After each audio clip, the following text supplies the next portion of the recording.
kayak gini ya. Di agama kami, Yesus itu adalah Tuhan. Tapi di agama kalian, Yesus itu adalah nabi gitu kan. Sedangkan itu di Al-Qur'an kalian sendiri menyebut nama Maria dan Isa itu beberapa kali loh di ayatnya. Kenapa itu? Coba dijelaskan gitu loh. Iya, baik. Kenapa Nabi Muhammad jarang disebut namanya dibandingkan Nabi Isa?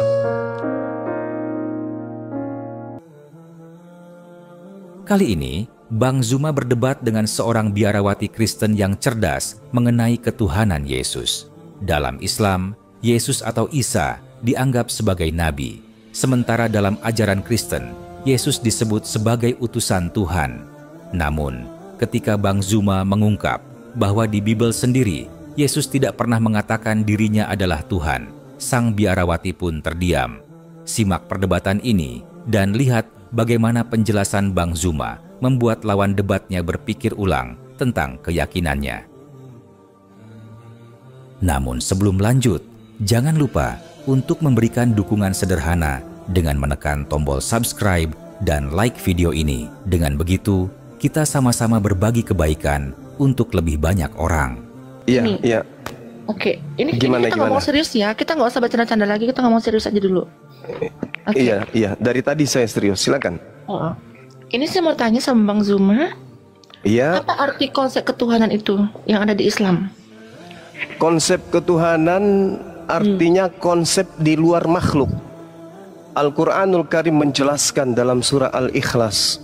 Konsep ketuhanan itu, Tuhan itu ahad, Tuhan itu satu, tempat segala sesuatunya bergantung, tempat semua makhluk berharap. Itu tidak ada yang serupa dengannya, tidak ada yang setara dengannya. Itu konsep Tuhan. Karena Tuhan itu mustahil punya kelemahan. Karena alam semesta ini alam yang begitu sempurna, alam yang begitu apik, sehingga dibutuhkan pencipta yang begitu sempurna. Gak bisa tidak. Seperti ketika kita melihat komputer, komputer itu pasti dibuat oleh orang yang sempurna otaknya, ilmunya. Maka kalau komputer saja dibutuhkan makhluk yang menciptakannya, yang membuatnya sempurna, maka sudah pasti pencipta makhluk itu jauh lebih maha sempurna. Maka Tuhan itu adalah tataran pencipta yang mengadakan segala sesuatu yang ada di bumi. Maka dia wajib sempurna, tidak memiliki kelemahan, tidak punya titik noda sedikit pun. Sudah pasti bukan makhluk. Karena kalau makhluk pasti punya keterbatasan, sehebat apapun itu. Itulah Tuhan. Qul huwallahu ahad. Dialah Allah yang Maha Esa. Allahus Samad, tempat meminta segala sesuatu. Lam yalid walam yulad, yang tidak bersilsilah, tidak berketurunan, tidak punya asal, tidak beranak, tidak pula diperanakkan. Walam yakul lahu kufuwan ahad, dan tidak ada sesuatu apapun baik di langit maupun di bumi atau di antara keduanya yang setara dengan Dia. Itulah Tuhan. Oke. Gini ya. Di agama kami, Yesus itu adalah Tuhan.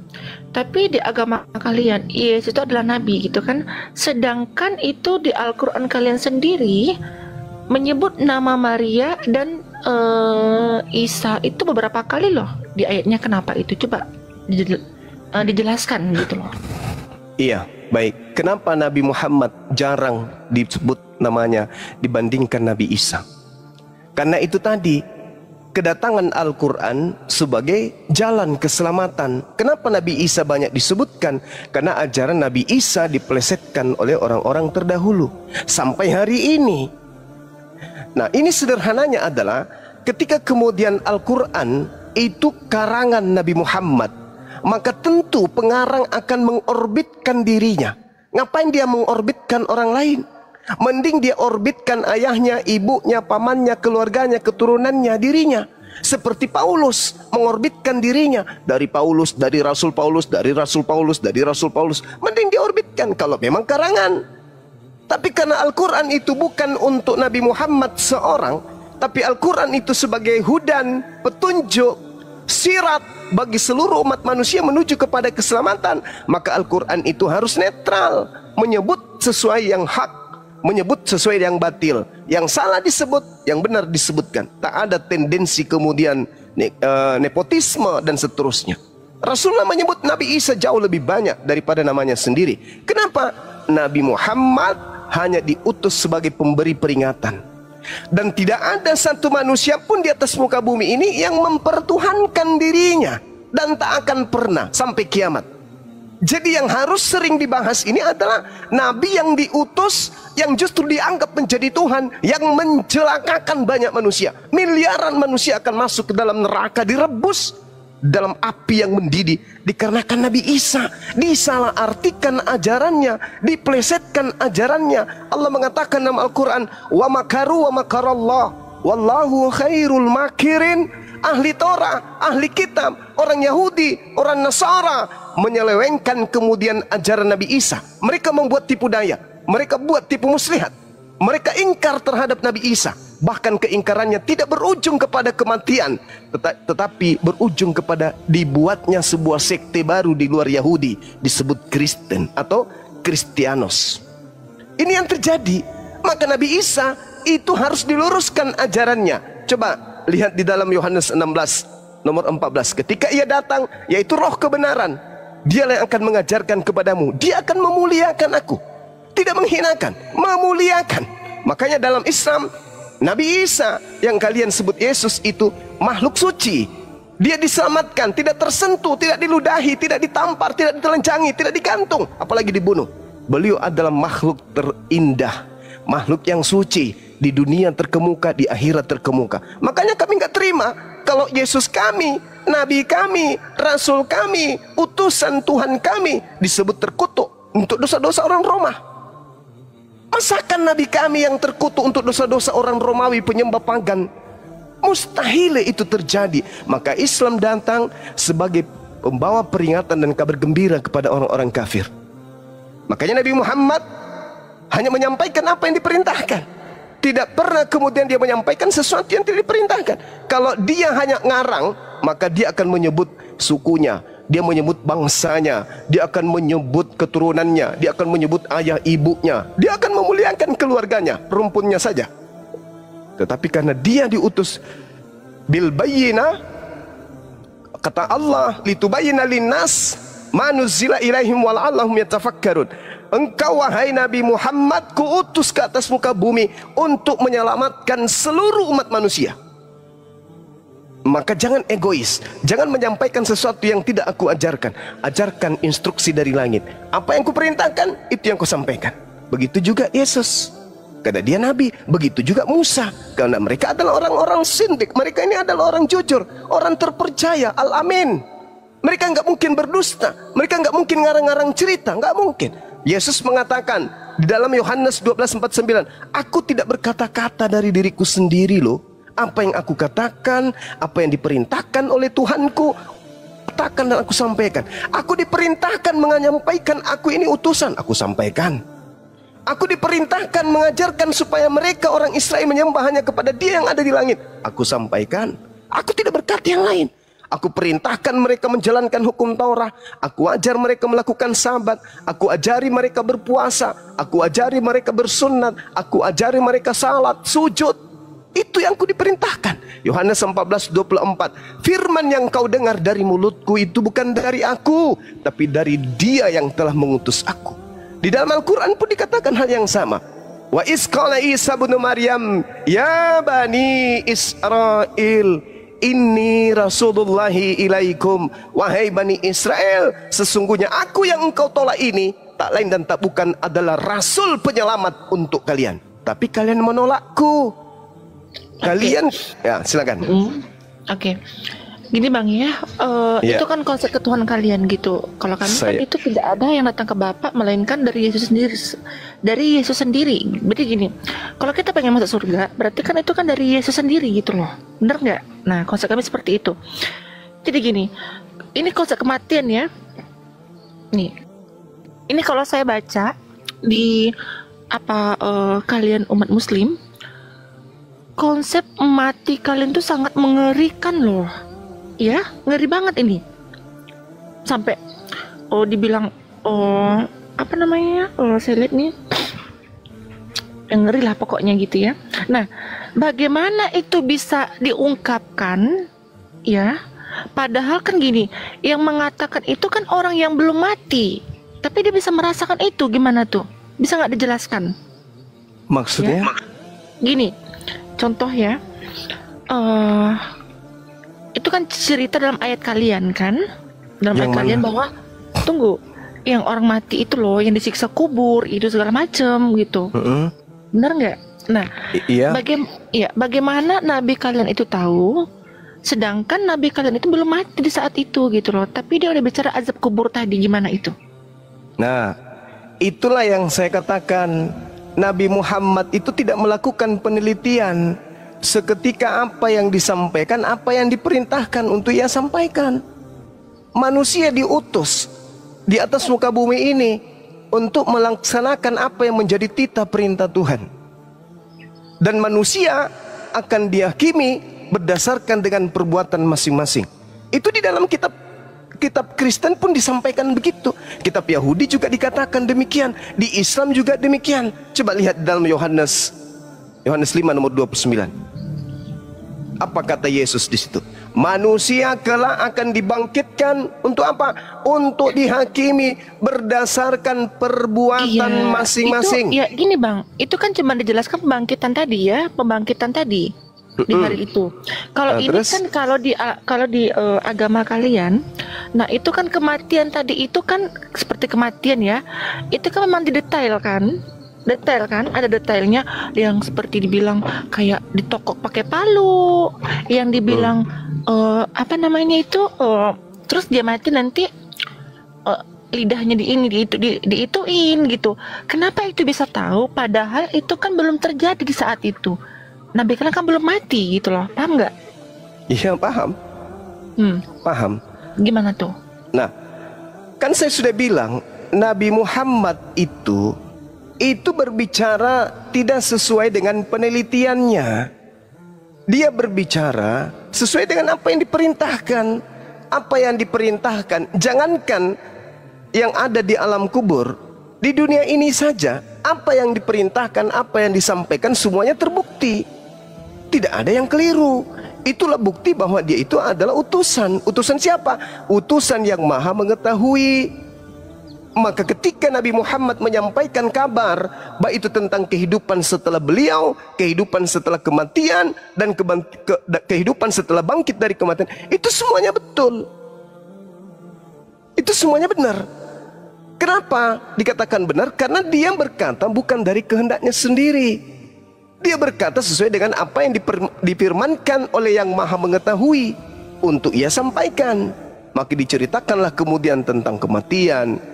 Nah, sekarang kalau apa yang dikatakan itu adalah betul dan orang Kristen kemudian menolak itu, apakah berarti kebenaran itu batal? Adanya sisa kubur di dalam ajaran agama Islam, tapi kemudian di Kristen itu tidak dipercaya, apakah menjadi batal? Karena orang Kristen tidak percaya alam kubur, begitu mati tidak ada siksa kubur. Karena umat Islam percaya adanya siksa kubur, begitu mati disiksa di kubur. Tak begitu. Tidak begitu. Yang namanya siksa kubur itu pasti ada. Meskipun Anda tidak menerima, nggak usah terlalu jauh deh. Coba aja dulu masuk ke kamar 1x1, berdiri di situ, berdiri di dalam situ. Dikunci dari dalam, siksa nggak? Ya siksa. Apalagi ditimbun 202 meter ke bawah, ditimbun bumi, maka tidak tersiksa. Tersiksalah, pasti tersiksa itu. Apa yang bisa menyelamatkan kita kemudian? Amal kebajikan, amal soleh. Makanya Yesus mengatakan ketika ditanya dalam Matius 19, Guru, ya paman, apa yang bisa membuat aku selamat? Jangan membunuh, jangan bersaksi dusta, jangan ini, jangan itu, jangan ini, jangan itu, jangan itu. Artinya, untuk menyelamatkan manusia, ikuti instruksi perintah Tuhan. Kristen ada nggak melakukan perintah Tuhan? Tak ada. Perintah Tuhan mana yang dijalankan Kristen? Satu aja. Tak ada.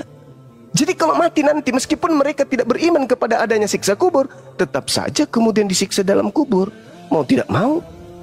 Karena itu sudah kaidah, bukan keinginan kita yang terjadi, tetapi keinginan Tuhan yang akan berlaku, bukan keinginan kita. Kita menginginkan, kami pun Islam menginginkan, jangan ada siksa kubur dong. Tapi bukan kita yang punya kehendak. Coba Anda lihat di dalam kitab yang Anda pegang, Yesaya 14, 19, Mazmur 116 nomor 3. Siksa kubur itu ada. Siksa kubur itu ada. Asap maut telah mengelilingiku dan siksa kubur telah mencekamku. Aku menanggung kesusahan dan kedukaan. Mazmur 116 nomor 3. Siksa kubur itu ada. Tapi orang Kristen tidak mau peduli. Lah, sama seperti ketika Anda mengatakan, menurut orang Islam, minuman keras itu bahaya, bisa membuat mabut. Tapi menurut kami orang Kristen, minuman keras itu tidak membuat mabut, membuat senang, happy. Cobalah minum, mabuk. Meskipun Anda tidak percaya bisa membuat mabuk, tapi ketika Anda minum, mabut. Begitu juga siksa kubur. Enggak, kalau kami di Kristen, begitu mati langsung surga. Itu maumu. Kami pun juga mau demikian. Tapi kaidah yang benar tidak seperti itu, paman. Mazmur 116 nomor 3. Asap maut telah mengelilingiku dan siksa kubur telah mencekamku. Aku menanggung kesusahan dan kedukaan. Makanya alam kubur itu alam siksa, alam kesusahan, alam kedukaan. Tadi saya sudah mengatakan alam penyesalan. Kenapa dikatakan alam? Berarti cuman gini ya, berarti itu gini. Berarti cuma ada siksaan, berarti tidak ada janji surga ya gitu. Loh, gitu ya. Ini masih di alam kubur. Jadi di Islam itu, ketika misalnya saya meninggal dunia, masuk ke alam kubur, alam barzah namanya, alam maut, alam tempat berkumpulnya ruh. Ruh orang yang sudah meninggal, yang tidak bisa ke bumi, tidak bisa juga ke akhirat. Dia berada di tengah-tengah. Alam ini berada di tengah. Baik dia agama apapun, semua berkumpul di situ. Nah, sekarang umat Islam, ketika mereka mati, yang mereka lihat adalah kehidupannya di surga. Seibarat orang yang masuk ke dalam kamar lalu diputarkan film. Film yang dipertontonkan itu adalah dirinya sendiri, di mana di dalam film itu dia melihat dirinya di alam surga, di Taman Firdaus. Begitu indah, begitu bahagia. Apakah mereka tersiksa? Tidak. Malah matinya orang Islam itu seperti tidurnya malam pengantin. Tidak terasa tiba-tiba kiamat, tidak terasa tiba-tiba pagi. Pada saat kita dulu pengantin baru, ya kan ya? Ya kan ya? Betul gak? Tiba-tiba aja azan, Allahu Akbar, Allahu Akbar, mandi. Tapi kalau orang yang mati kafir dipertontonkan kemudian di mana dia akan pergi, yaitu di neraka, siksa. Cobalah masuk ke kamar, kunci dari dalam, putar film horor. Bukankah umatnya Rasul kalian itu yang terakhir masuk surga? Kata siapa? Kata siapa? Umatnya Nabi Muhammad yang pertama masuk surga. Tidak ada umat masuk surga sebelum umatnya Nabi Muhammad. Yang terakhirlah yang pertama masuk ke surga, yaitu baginda Rasulullah Muhammad SAW. Nah, sedangkan Kristen mau kemana? Dihalang oleh Yesus yang asli. Matius 7 nomor 22, nomor 23. Dihalang. Sedangkan di Islam apa? Innalladzina amanu. Innalladzina amanu. Apa? Sesungguhnya manusia yang berkata innallaha, sesungguhnya Allah itu adalah Tuhanku, maka dia akan dimasukkan ke dalam surga. Gimana ayatnya itu, Dinda? Surah Al-Baqarah, Al-Anfal ayat 38 ya. Itu jelas, itu diterangkan seperti itu. Barang siapa yang berkata Allah adalah Tuhanku dan dia teguh memegang perkataannya, maka dia akan dimasukkan ke dalam surga. Al-Quran surah Ar-Ra'd ayat 23. Al-Baqarah juga ada, Bang. Al-Baqarah juga ada, Masya Allah. Itu jelas itu. Surah Al-Mu'minun, kad aflahal mu'minun. Beruntunglah orang-orang Islam yang mukmin, yang salat, yang zakat, yang tidak berzina, yang tidak berdusta. Mereka lah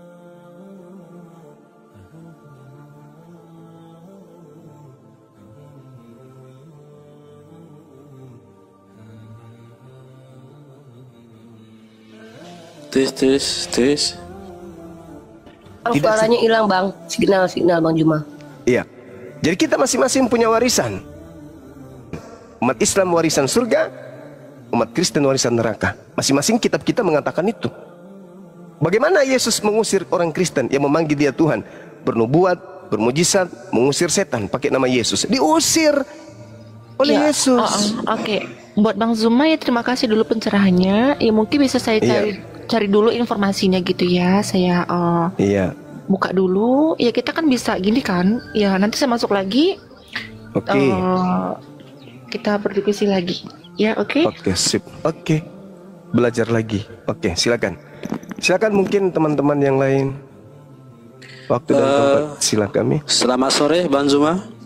Sore Bang Aritonang. Boleh saya bertanya? Boleh, silakan.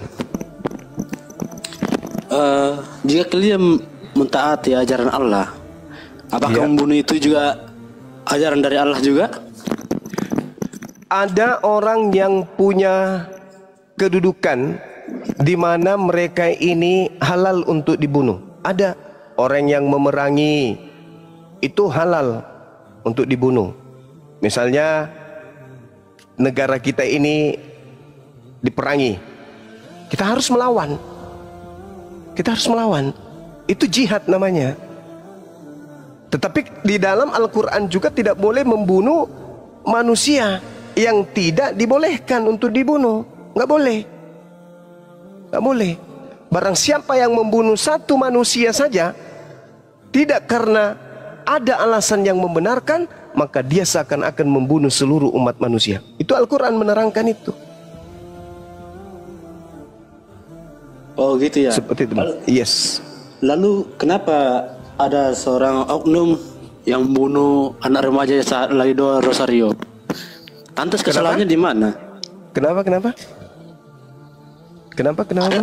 Ada seorang oknum membaca anak remaja yang sedang lagi doa rosario. Maka dia berdosa, nggak boleh. Al-Quran mengatakan itu, barang siapa yang membunuh satu manusia, maka dia sama halnya dengan membunuh seluruh umat manusia. Nggak boleh. Al-Quran mengatakan, surah Al-Ma'idah ayat 32. Nggak boleh. Jadi kalau ada oknum yang melakukan hal itu, ya neraka tempatnya. Nggak boleh, karena itu dilarang oleh Allah. Betapa banyak dosanya dia, karena dia telah membunuh manusia yang tidak berdosa. Min ajli zalika katabna ala bani Israel annahu man qatala nafsa bighairi nafsi aw fasadi fil ard maka annama qatala nas jami'a. Siapa yang membunuh satu manusia, maka dia sama halnya membunuh seluruh umat manusia. Betapa banyak dosanya. Tak boleh lagi dia masuk di surga kecuali dia taubatan nasuha. Gitu bang. Di Islam nggak boleh membunuh. Berbeda kalau di Bible, bunuhlah. Itu di Bible. Kami nggak diajarkan untuk bunuh loh. Karena kalian tidak melaksanakan Bible. Kami nggak diajarkan untuk bunuh Bang Juma, jangan salah. Karena kalian tidak taat kepada Bible. Loh, kok nggak taatnya di mana? Loh, kalau Anda taat maka Anda akan melakukan pembunuhan di mana-mana. Karena perintahnya seperti itu. Kami diajarkan jangan membunuh. Buktinya kami nggak pernah membunuh. Mana dalilnya jangan membunuh? Tunjukkan ke saya kalau ada. Silakan bang, silakan. Cari aja di Google bang. Soalnya HP ku cuma satu. Jangan membunuh itu munculnya di mana? Di Keluaran 20. Tapi itu sudah dibatalkan oleh Paulus. Kalau sudah batal, makanya sama perintahnya jangan makan babi. Tapi kalian makan babi.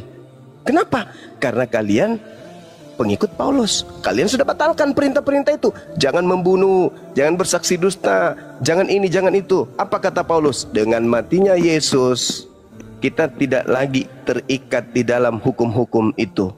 Kita sudah bebas. Galatia 5 nomor 1, nomor 2 dan seterusnya. Efesus 2 nomor 15 dan seterusnya. Jadi Kristen itu bebas. Mau melakukan apa bebas. Coba Anda baca Kolose 2. Tamatkan satu perikop. Apakah masih ada hukum di Kristen? Tak ada lagi. Bebas. Mau ngapain aja Kristen itu bebas. Gak boleh lagi terikat dengan hukum-hukum. Makanya kalian ibadah minggu ada aturannya? Nggak ada. Kalian karang sendiri. Menyembah Yesus ada aturannya? Kalian bikin sendiri. Natal ada aturannya? Kalian bikin sendiri. Menyembah Yesus ada aturan. Kalian bikin sendiri. Kalian itu adalah makhluk yang tidak lagi taat tunduk kepada Tuhan. Kalian tunduk kepada aturan agama kalian sendiri yang kalian buat-buat sendiri. Berbeda dengan kami. Orang Yahudi taat kepada perintah Tuhan melalui Torah. Orang Islam taat kepada perintah Tuhan melalui Al-Quran. Kalian taat kepada siapa? Melalui Bible. Taat kepada iblis. Itu Bang. Iyalah Bang Juma, iyalah. Iya, itu fakta, Iya. Bung. Itu fakta. Iyalah. Iya. Ada lagi? Udah cuman itu aja. Oke, sip.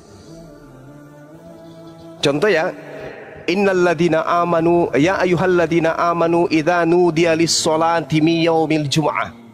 Wahai umat manusia, apabila diseru engkau salat Jumat, maka lakukanlah. Salat Jumat ada perintahnya. Keluaran 31 nomor 13-14. Lakukanlah, peliharalah hari Sabat, kuduskanlah hari Sabat itu. Ada perintahnya. Nah, perintah Minggu mana? Perintah Minggu ada? Iya, hari Sabat itu hari apa? Bukannya hari Sabat itu hari Minggu. Hari Sabtu. Ya Sabtu. Nah, sekarang siapa yang memerintahkan Kristen ibadah Minggu? Nggak ada diperintahkan. Cuma kalau bagian di luar Israel itu boleh beribadah di hari Minggu gitu. Siapa yang membolehkan? Nabi mana yang mengajarkan? Tuhan yang mana yang mengajarkan? Iblis, Paman.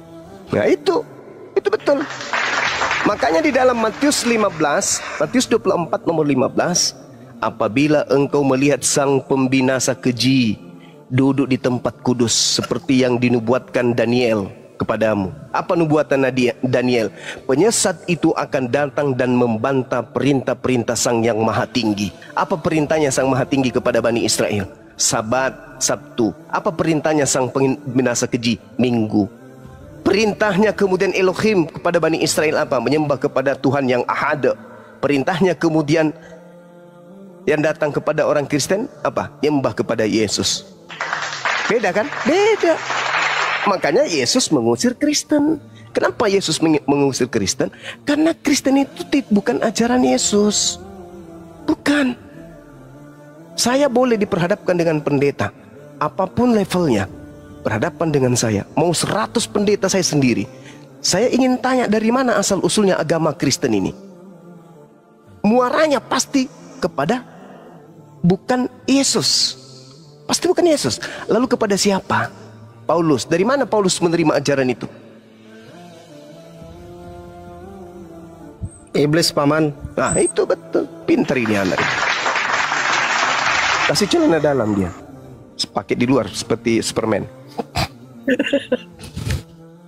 Gitu Bang. Jadi beragama itu, beruntunglah kita hidup di zaman sekarang.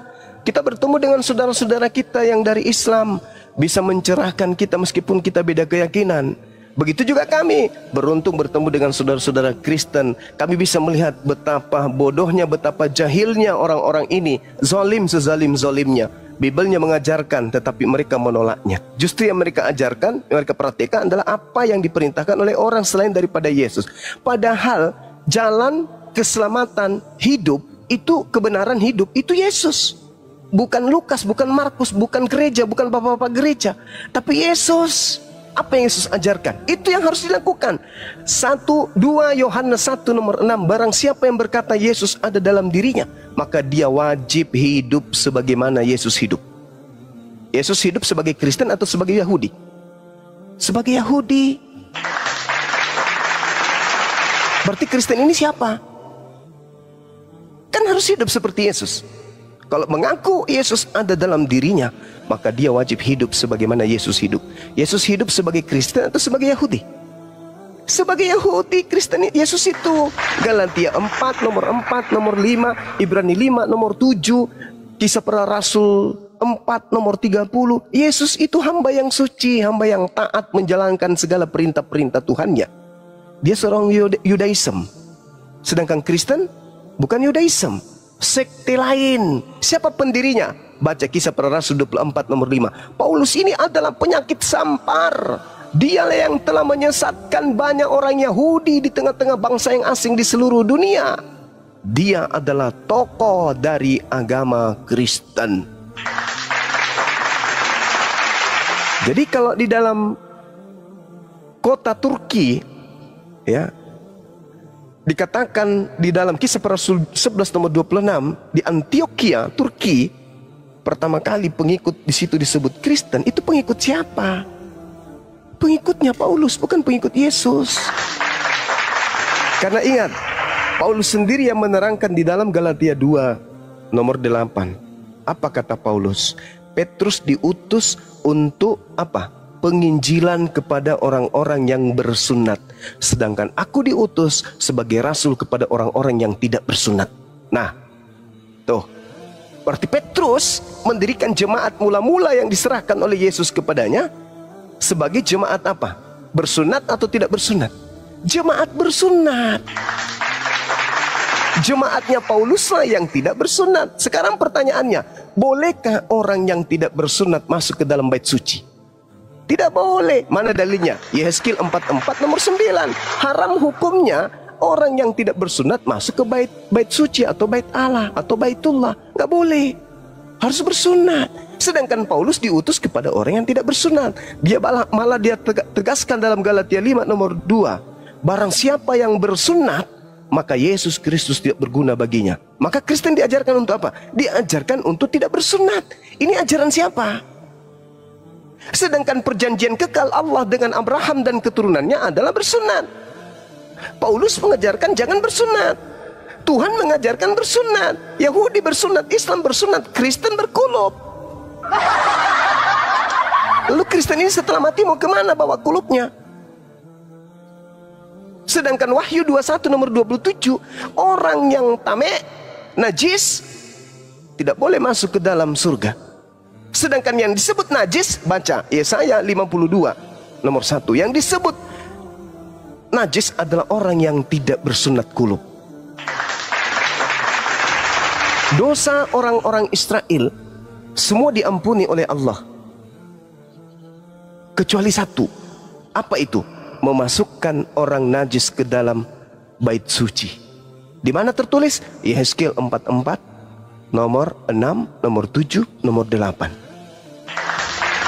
Semua keingkaranmu yang lalu-lalu telah aku hapuskan, tetapi ada satu kemungkaran yang tidak bisa aku hapuskan di antara seluruh kemungkaranmu, yaitu kau memasukkan kemudian orang-orang najis tidak bersunat ke dalam bait suciku.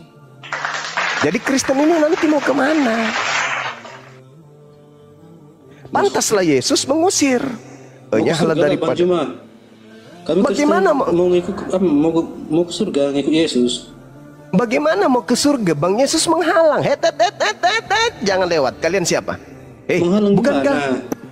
Dari mana Matius jalannya 7 menghalang? Matius 7 nomor 22 sampai 23.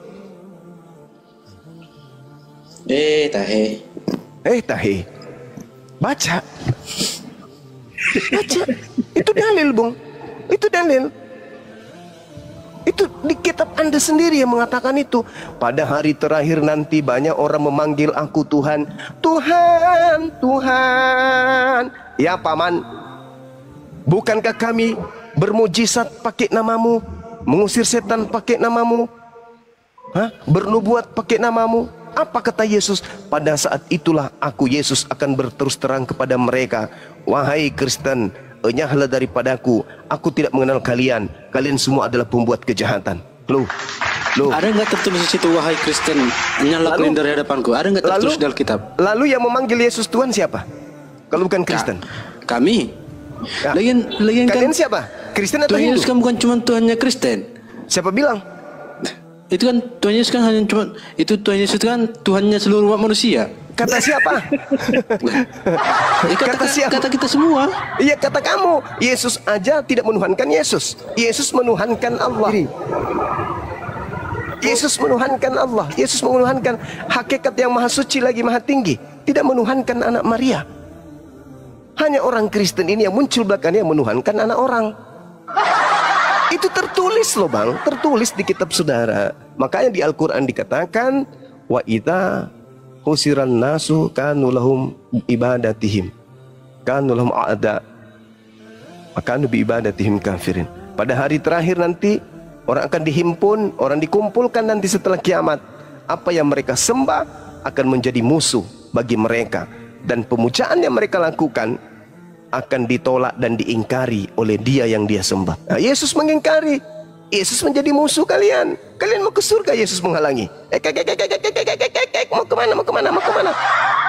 Bukankah kami bernubuat pakai namamu, mengusir setan pakai namamu juga ya Yesus?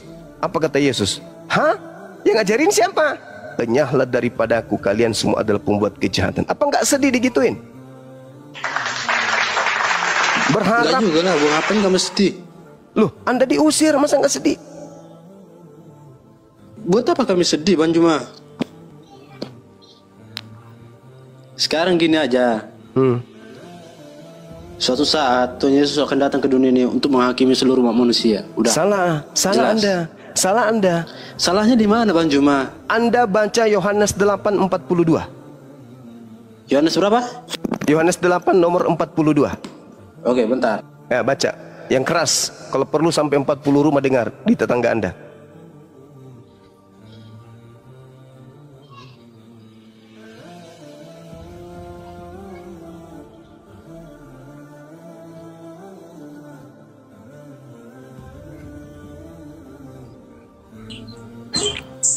Oke, izin Bang Sems, Kristen atau Muslim, Bang? Bang Sems, Anda Kristen atau Muslim, Bang? Silakan dibuka mikrofonnya, Bang. Bang Sems, Kristen atau Muslim, Bang? Oh ya, standby. Assalamualaikum. Waalaikumsalam warahmatullahi wabarakatuh. Izin Salam, Bang. Bang. Ya izin, kita gantian dulu, Bang, karena kita mau naikkan teman-teman Kristen ya. Mohon maaf, Bang Sems. Ya, Assalamualaikum. Bang. Izin, Bang.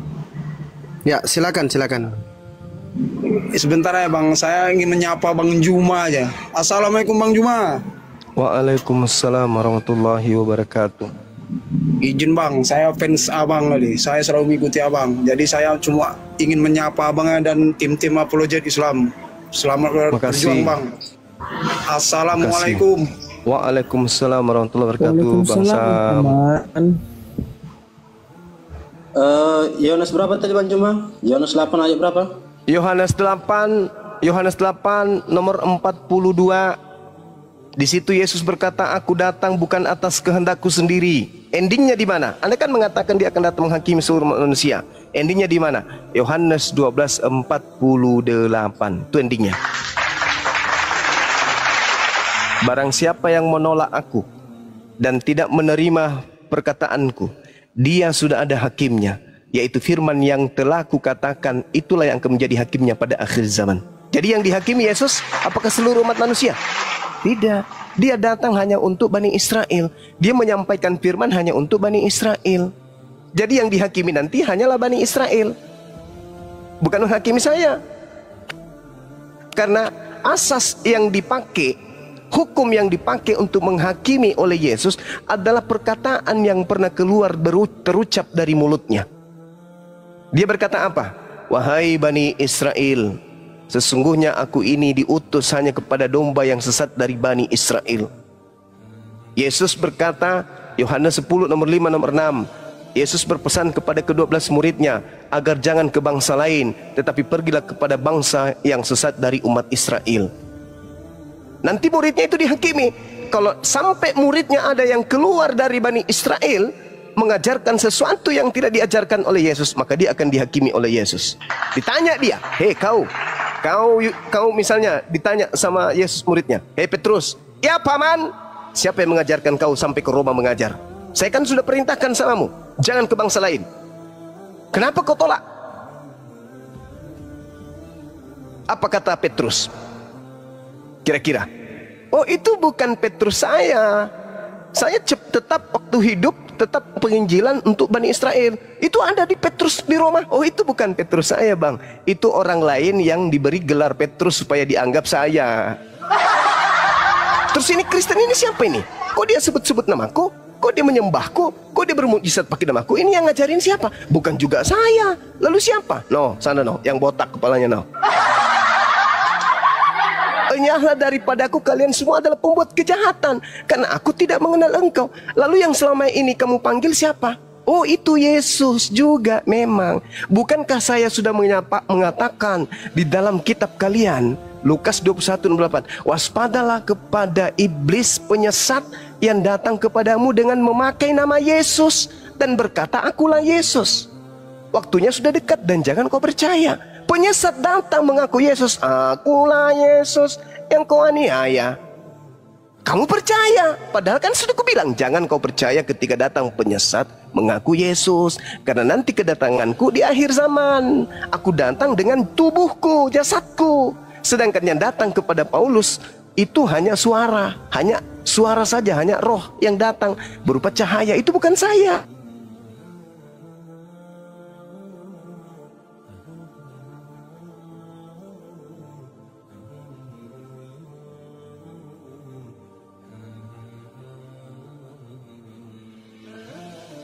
Ya, bukan ajaranku. Di mana pernah muridku kusuruh menyembahku? Di mana pernah muridku kusuruh ibadah minggu? Di mana pernah muridku kusuruh makan babi? Di mana pernah muridku kusuruh jangan bersunat? Hah, ada? Enggak ada. Orang-orang Yahudi muridku bersunat semua. Tak ada yang makan babi. Kamu makan babi, kamu tidak bersunat. Kamu sekolah, kamu ibadah minggu. Kau menyembahku karena kau ikut Yesus palsu. Ikutlah ke sana ke neraka. Enyahlah daripadaku. Aku tidak mengenal engkau. Teriak orang Kristen. Bukankah kami bernubuat? Bukankah kami mengusir setan? Bukankah kami bermujizat mengobati orang karena pakai namamu? Betul. Tapi sesungguhnya kamu tidak melakukan perintah Bapakku. Kau melakukan perintah bapakmu, yaitu iblis. Pergilah kau ke neraka bersama dengan dia. Karena Yesus sudah mengatakan, Lukas 21, waspadalah kepada penyesat yang datang kepadamu dengan memakai namaku, dengan memakai nama Yesus, dan berkata, akulah Yesus. Waktunya sudah dekat. Jangan kau percaya. Jadi Yesus itu ada dua. Yesus yang nabi dan Yesus yang dewa. Yesus yang nabi tidak pernah mengajarkan dirinya untuk dituhankan, tidak pernah mengajarkan untuk makan babi, ibadah minggu, merasulkan Paulus, tidak pernah. Tidak pernah Yesus yang nabi ini mengajarkan perjanjian baru, nggak pernah. Tapi Yesus yang satu ini, yang dewa ini, yang roh ini, pneuma, itu yang mengajarkan Paulus, sehingga muncul 13 buku Paulus. Inilah yang menjadi panduan orang Kristen menyembah yang bernama Yesus. Sedangkan ajaran itu berasal dari makhluk halus yang mengaku Yesus, yang datang kepada Paulus, pendiri agama Kristen. Saya tidak mengada-ngada. Saya belajar Bible. Matius 7 yang berkata itu, pada hari terakhir banyak orang akan memanggil aku Tuhan, Tuhan. Bukankah kami mengusir setan pakai namamu? Bermujizat pakai namamu juga. Bernubuat pun pakai namamu. Pada waktu itulah aku Yesus akan berterus terang kepada mereka yang memanggil aku Tuhan, yang memujizat pakai namaku, ngobati orang pakai namaku. Dalam nama Yesus, dalam nama Yesus, kupindahkan biji pelermu ke dagumu. Banyak yang melakukan mujizat. Pada hari itulah aku akan berterus terang kepada mereka, enyahlah kalian semuanya. Aku tidak mengenal kalian. Kalian semua adalah pembuat kejahatan. Nah, mau apa kalau udah kayak begitu? Mau kemana? Mau lari ke Nabi Musa. Nabi Musa menolak. Lu, kamu bukan umatku, kamu bukan Bani Israel. Mau lari kepada Abraham. Abraham pun mengatakan, aku tak pernah mengajarkan ajaran seperti itu. Aku mengajarkan sunat, aku mengajarkan satu Tuhan, aku mengajarkan korban hewan. Tak ada keturunanku mengorbankan manusia. Kalian ini siapa? Lari kepada Nabi Isa. Isa juga menolak. Lari kepada Nabi Muhammad. Apa lagi? Nabi Muhammad paling nangis. Wahai umatku, aku diutus untuk kalian, tapi kalian menolakku. Padahal di dalam kitabmu sudah diterangkan akan datang penolong lain. Yohanes 14 nomor 16, nomor 26. Aku akan minta kepada Bapa agar Bapa mengutus seorang penolong lain. Tapi ketika penolong lain itu datang, yaitu aku, kalian menolakku, kalian mengolok-olokku, kalian menertawakanku, kalian menghinakanku. Kalian lebih percaya kepada ajaran yang dibawa oleh penjajah. Aku tak bisa membantumu. Aku hanya bisa membantu umatku yang senantiasa bersalawat kepada aku. Sementara kau bukan umatku, bukan kaumku. Kau kaumnya Yesus yang iblis itu. Yesus yang asli pun menolakmu kan, apalagi aku. Nah, ini fakta real. Inilah yang akan terjadi esok hari. Al-Quran menceritakan itu, di Bible juga menceritakan itu. Coba kita lihat Yohanes 5 nomor 29. Ketika kemudian kiamat itu datang dan setelahnya orang benar akan dibangkitkan untuk masuk ke dalam surga, kata Yesus. Dan orang yang salah sesat akan dibangkitkan untuk dihakimi di neraka. Itu kata Yesus. Berarti kita akan dibangkitkan, selamat tidaknya kita, neraka tidaknya kita, tergantung dari perbuatan kita di atas muka bumi ini. Kalau dalam hidup kita di atas muka bumi ini menyembah kepada makhluk halus, lalu keselamatan apa yang bisa dijanjikan ketika yang kita sembah itu makhluk halus? Bukan penciptanya yang kita sembah, tapi makhluk halusnya yang kita tuhankan. Yesus mati-matian siang dan malam. Sembahlah Bapa, Tuhanku dan Tuhanmu, Bapakku yang ada di langit, Bapakku yang ada di surga, Bapakku yang ada di surga, Bapakku yang ada di langit, Engkau yang ada di langit, Engkau yang ada di langit. Datang-datang dari barat, justru menyembah yang ada di bumi Yesus. Kalau umat Islam ditanya, lalu umat Islam menyembah siapa? Umat Islam menyembah Sang Khalik, bukan makhluk sembahan kami. Loh, mana sembahanmu? Kota hitam yang ada di Mekah? Oh tidak, itu adalah bait. Itu adalah bait kudus, bait Elohim, baitullah, baitel. Itu bukan Tuhan. Itu adalah baitullah, bait Allah, bait Elohim.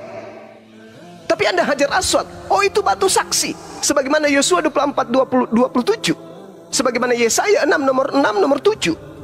Itu adalah batu yang dijadikan sebagai batu tubuh yang akan menjadi saksi di hadapan Allah. Lalu Tuhanmu yang mana? Rabbus samawati wal ar, yang tak terlihat oleh jasad manusia, tetapi kemudian dialah yang melihat. Umat Islam tidak perlu melihat dengan kasat mata kepada pencipta. Kenapa? Karena pencipta itulah yang melihat kita manusia. Berbeda dengan saudara Kristen, dia yang harus melihat Tuhannya, bahkan melihat Tuhannya dibunuh oleh tentara Romawi. Na'udzubillah tsumma na'udzubillah. Ini kezaliman, ini zalim. Makanya dikatakan Al-Quran, innal ladzina kafaru minal kitab wal musyrikina fi nari jahannam khalidina fiha abada. Mereka kekal di dalam neraka. Kenapa? Diberi akal tidak dipakai. Sengaja dibutakan matanya sendiri, sengaja ditutup telinganya sendiri, sengaja dibutakan, ditutup hatinya sendiri. Sementara siang malam dari segala penjuru para apologet Islam sudah menyuarakan Yesus manusia suci, dia bukan makhluk terkutuk, dia adalah makhluk yang dimuliakan oleh Tuhan, dia adalah makhluk yang dikasihi oleh Tuhan, dia adalah jalan bagi Bani Israel menuju kepada Tuhan. Tapi kalian menolak, oh Islam salah, Yesus kami itu terkutuk, dia diludahin, dia ditampar, ditonjok, ditelanjangin, disobek semua pakaiannya sampai dia bugil, lalu digantung di pohon untuk dosa-dosa kami. Lah itu kalian menghina, menghujat, tapi kalian menganggap itu kebaikan, kalian memandang itu adalah kemuliaan, padahal itu adalah sebuah kehinaan dan kehancuran manusia sebagai makhluk yang terindah dicipta untuk menjadi pemimpin. Justru dipimpin oleh iblis, bukan dia memimpin dirinya atau mengarahkan dirinya, tetapi dia mau dituntun oleh iblis. Yesus berkata ketika ia hendak dibunuh oleh orang-orang Yahudi dalam Yohanes 8, apa yang dikatakan oleh Yesus? Sekiranya engkau adalah keturunan Abraham, ya, maka engkau akan melakukan apa yang diperintahkan oleh Abraham. Sekali andai saja firmanku ada di dalam kamu, maka kamu tidak akan pernah mau membunuhku. Tetapi karena tidak ada firmanku di dalammu, maka engkau mau membunuhku. Coba. Jadi orang yang mau membunuh Yesus adalah orang yang tidak ada firman di dalam dirinya. Makanya Yesus mengatakan di ayat selanjutnya, di data selanjutnya, iblislah yang menjadi bapakmu, dan kamu mau melakukan keinginan-keinginan bapakmu. Apa keinginan bapakmu? Bunuh Yesus, dosamu dihapuskan, ibadah minggu, makan babi, jangan bersunat. Itu keinginan-keinginan bapakmu, kata Yesus. Tapi keinginan bapakku yang ada di surga apa? La ilaha illallah, Yesus Rasulullah, sabat, jangan makan babi, bersunat, sujud dalam beribadah, puasa. Itu keinginan bapakku. Makanya dalam Ulangan 4, Ulangan 6, jangan kau menambahi perintahku dan jangan kau menguranginya. Itu. Tapi apa kata Paulus? Dengan matinya Yesus di atas tiang salib, Dia telah membatalkan segala perintah. Dia telah membatalkan hukum Taurat beserta segala perintah yang ada di dalamnya. Mengurangi enggak itu? Mengurangi. Perintah Tuhan bisa nggak dikurangi? Nggak boleh. Kalau dikurangi melanggar nggak? Melanggar. Berarti pengikut Paulus ini melanggar atau tidak? Melanggar. Orang yang melanggar kemana perginya? Orang yang melanggar firman Tuhan kemana perginya? Neraka paman. Neraka aman. Jelas itu. Maka satu-satunya umat di atas muka bumi ini yang memuliakan Yesus hanya umat Islam. Yahudi menolaknya, Kristen menghinanya. Hanya umat Islam yang memuliakan. Yohanes 16 nomor 14, ketika ia datang, yaitu penolong lain itu, dia akan memuliakan aku. Satu-satunya agama di atas muka bumi ini yang memuliakan Yesus hanya Islam. Yahudi menghinakan, dianggapnya anak zina yang direbus di dalam neraka di atas tinja yang mendidih.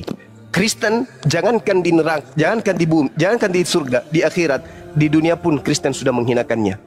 Dia adalah manusia yang terkutuk dengan jalan terkutuk di atas salib demi untuk dosa-dosa orang barat. Dihinakan. Tapi kalau umat Islam alaihi salam, Nabi Isa alaihi salam, atasnya keselamatan, atasnya keselamatan. Coba, indahnya Islam itu. Makanya kami umat Islam lah pengikut Yesus.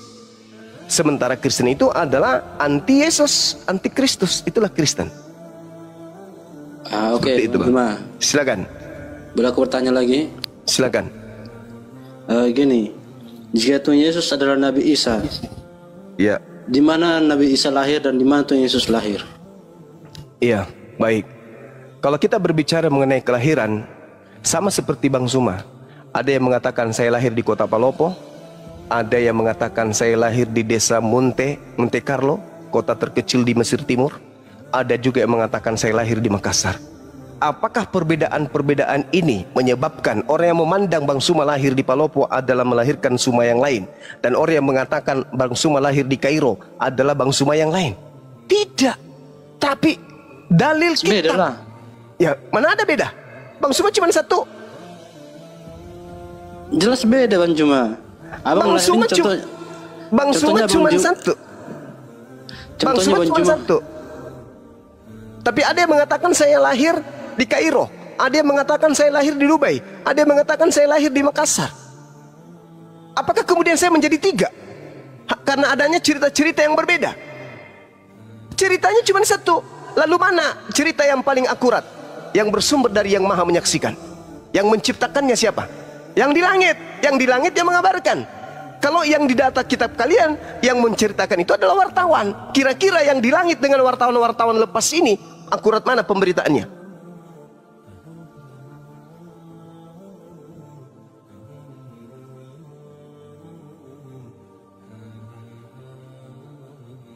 Tes.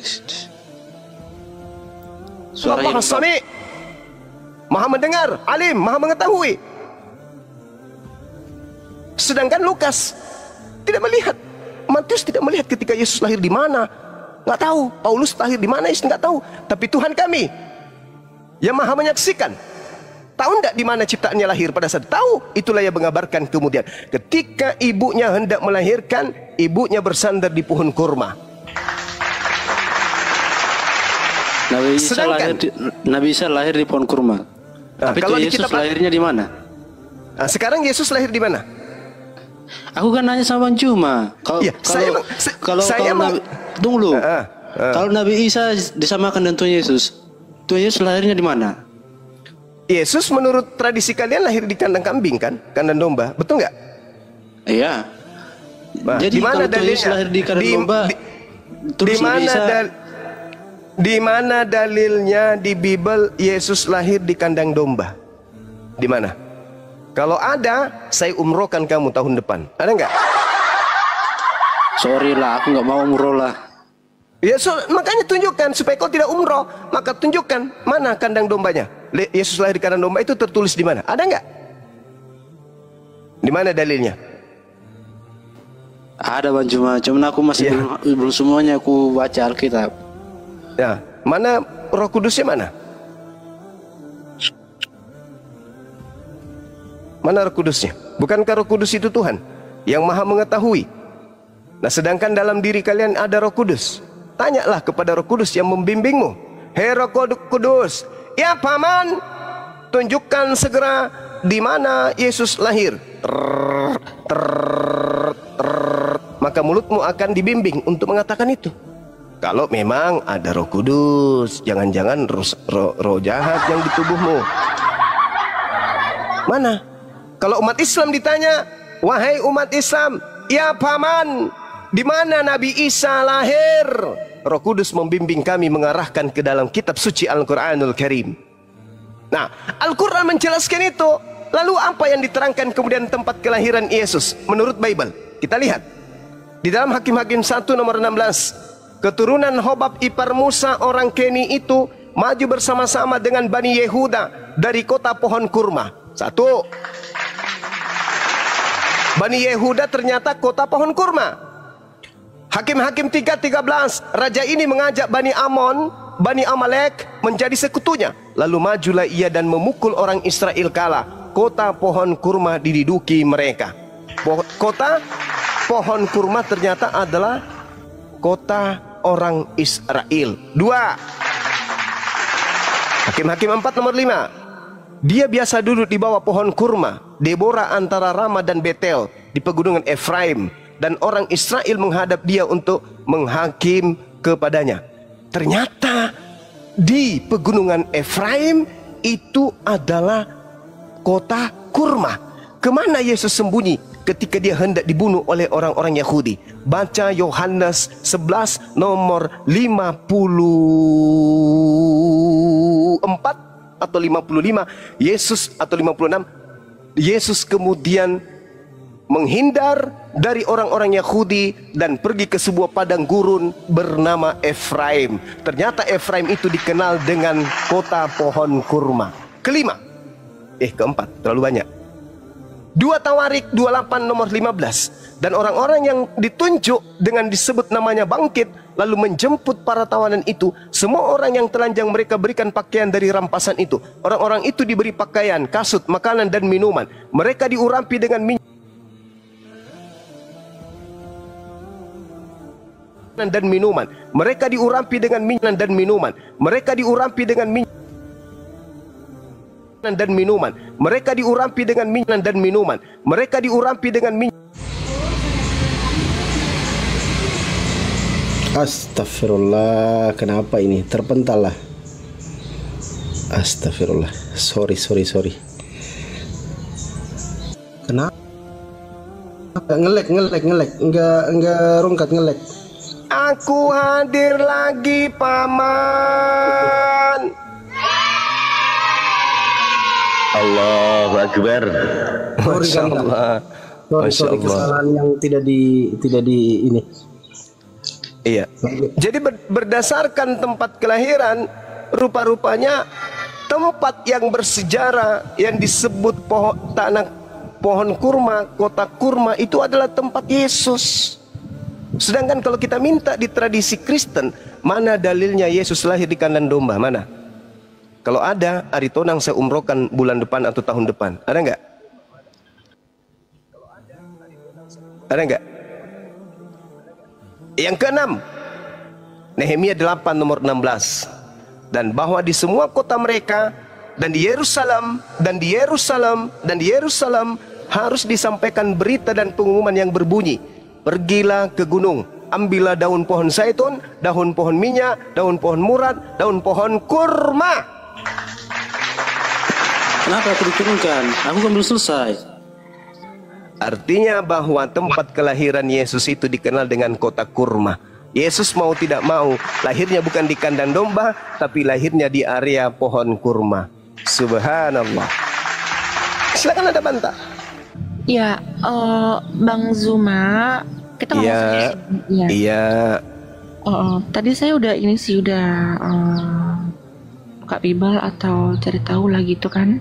Iya. Iya. Ini tentang konsep ketuhanan tadi ya? Iya, silakan. Iya. Iya, ada kebingungan sih, kebingungan. kebingungan itu gini. Ya kalau di kalian itu kan Tuhan itu tunggal ya. Di kami pun juga tunggal sebenarnya gitu. Cuman kan gini, Roh Allah tadi itu ada pada Yesus gitu. Ada pada Yesus sendiri gitu kan. Nah berarti kan dirangkup 3 jadi rangkup 1, berarti 1 gitu. Nah, yang bikin bingung saya itu gini loh. Tunggu, yang bikin bingung itu gini. Ya ketika di salib, terus apa kan ini ya Allah kenapa kau tinggalkan aku gitu kan berarti. Nah bingung itu di situ gitu. Ada kebingungan gitu loh. Bisa bantu menjawab? Iya, jadi gini, kalau dalam Al-Quran, dalam surah Al-Ma'idah diterangkan kemudian terkait dengan penyaliban. Al-Quran menjelaskan nih, tolong dicermati baik-baik ya. Ini Al-Quran datang belakangan menjelaskan tentang apa yang terjadi pada masa lampau. Selayaknya perjanjian baru datang menjelaskan apa yang terjadi ribuan tahun pada masa Nabi Musa. Nabi Musa dijelaskan kemudian oleh ajaran Yesus. Ajaran Yesus dijelaskan kemudian oleh ajaran Nabi Muhammad. Mereka memiliki bos yang sama, yaitu Allah yang Maha Suci lagi Maha Tinggi. Al-Quran mengatakan apa? A'udzubillahi minasyaitonirrajim. Innama jazaa'ul ladzina yuharibuna Allah wa rasulahu wa yas'auna fil ard fasada aw yuqattalu aw yusallabu aw tuqatta'a aydihim dan seterusnya. Hukuman bagi orang-orang yang memerangi Allah dan memerangi Rasulnya, utusannya, seperti Nabi Musa dimusuhi, Abraham dimusuhi, dan juga membuat kerusakan. Hukuman bagi orang-orang ini yang membenci bapak ataupun anak di dalam kaidah Kristen itu adalah salib. Al-Quran menjelaskan itu. Yang memusuhi, yang memerangi Allah dan memerangi Rasulnya adalah salib. Itu dalam Al-Quran. Bagaimana kitabnya Nabi Musa? Apakah sama? Sama. Tertulis di mana? Ulangan 21, nomor 22, nomor 23. Apa kata dalilnya kitabnya Nabi Musa di situ? Dikatakan bahwa apabila ada orang yang melakukan dosa yang sepadan dengan hukuman mati. Coba. Berarti dia adalah orang yang berdosa. Apabila ada orang yang melakukan dosa sepadan dengan hukuman mati, lalu kau gantung dia, jangan kau biarkan mayatnya semalam-malaman. Sebab orang yang dikutuk oleh Elohim, jangan kau biarkan mayatnya menyentuh tanah yang diwariskan Elohim kepadamu. Berarti Al-Quran mengatakan yang disalib ini adalah pendosa. Iya. Kitabnya orang Yahudi juga mengatakan yang disalib ini adalah pendosa. Nah sekarang pertanyaannya, apakah Yesus seorang pendosa? Iya, tunggu. Berarti konsepnya gini. Berarti konsepnya Yesus itu menyembah Tuhan kalian gitu. Iya betul. Jelas itu. Tuhan itu cuma satu. Makanya kalau saudara Kristen mencari Tuhan yang umat Islam, mana Tuhan yang umat Islam itu? Carilah Tuhannya Yesus mana? Cari Tuhannya Musa mana? Cari Tuhannya Abraham mana? Kalian tidak akan pernah bisa menemukan. Tapi Tuhan kami Maha melihat, Maha mendengar. Nah, kalau Tuhannya Kristen cari, banyak ada di pinggir-pinggir di tiang-tiang rumah, nempel-nempel. Itu ada Tuhannya Kristen. Tapi Tuhannya Nabi Musa tempel di mana? Digambarkan di mana fotonya Tuhannya Nabi Musa? Ditempelkan di mana fotonya Tuhannya umat Islam? Tak ada. Karena Tuhan menurut Yesus tak ada yang bisa melihat. Yohanes 5 nomor 37. Musa juga demikian. Keluaran 33 nomor 20. Tak ada yang bisa melihat. Begitu juga Al-Quran mengatakan laisa kamitslihi syai'. Tuhan itu tidak bisa dilihat karena Tuhan itu tidak serupa dengan makhluk. Jadi kenapa Tuhannya Yesus Kristen bisa dilihat? Karena sejatinya yang dituhankan itu makhluk, roh. Nah, itu yang aku cuma bentar. Silakan. Aku izin pamit dulu soalnya aku mau ke gereja. Iya, silakan Bang, silakan. Ya. Salam sama pendetanya. Salam dari Bang Suma bilang. Iya. Permisi ya, Bang Juma. Ya, jangan dulu Bang Aritonang. Jangan kau tinggalkan dulu aku Bang. Sini dulu. Kok keren sore? Pergi kau. Ari tolong, kenapa kau tinggalkan aku begitu harusnya kan? Hari Minggu itu Yesus menggembalakan domba.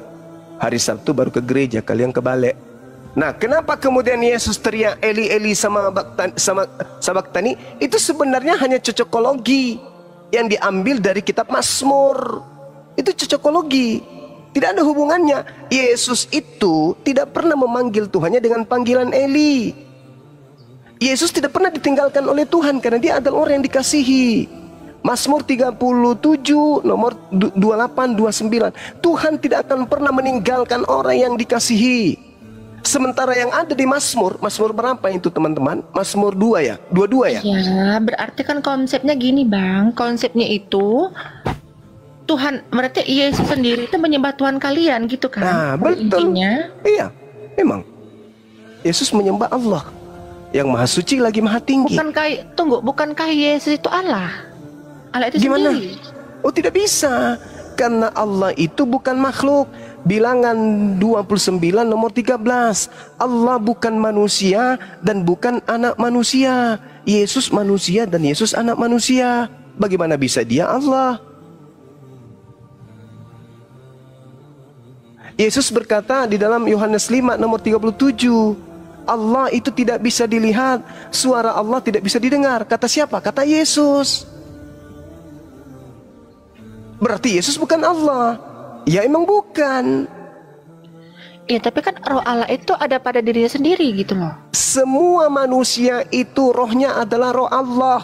Seperti rohnya Olan, itu rohnya siapa? Itu rohnya Allah.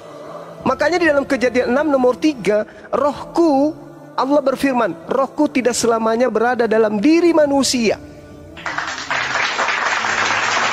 Berarti roh yang ada pada diri kita ini roh Allah. Makanya kita hidup. Karena pada diri kita ada biasan daripada esensi yang maha hidup. Coba kalau ruh keluar, mati kita. Kenapa kita bisa hidup? Karena bias percikan yang maha hidup itu ada pada diri kita berupa roh.